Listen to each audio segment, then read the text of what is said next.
अशा स्वरूपात जर तुम्हाला विरोध लावला गेलाय, लावू द्या त्या विरोधाकडे कसं बघता? पण मी कुठे तुम्हाला बोलवतोय की या आणि मी काय बोलतोय ते लोक, तुम्ही सगळे लोक येतात तुमचे लोक.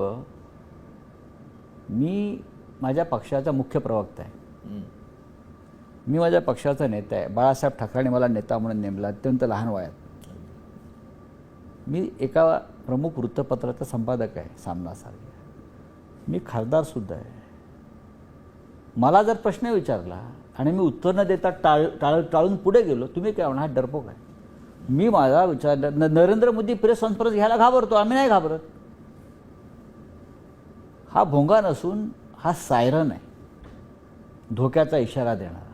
लक्षात घ्या. ज्याला ऐकायचं आहे ते ऐकतील, ज्यांना नाही ऐकायचं ते ऐकणार नाहीत.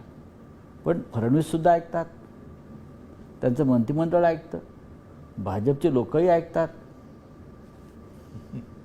ना. ऐकतात ना, म्हणूनच प्रतिक्रिया पण येते ना, लगेच रिॲक्शन देतात. मग तुम्ही ऐकता कशाला?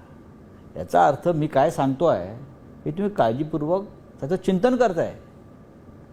तुम्ही मला काय म्हणताय काय नाही याच्याविषयी मला काही पडलेलं नाही. मी माझ्या पक्षाची भूमिका मांडतो आहे. महाराष्ट्राच्या देशाच्या राजकारणावर महाराष्ट्रातून भाष्य करणं ही गरज आहे. महाराष्ट्र काय मुका आहे का?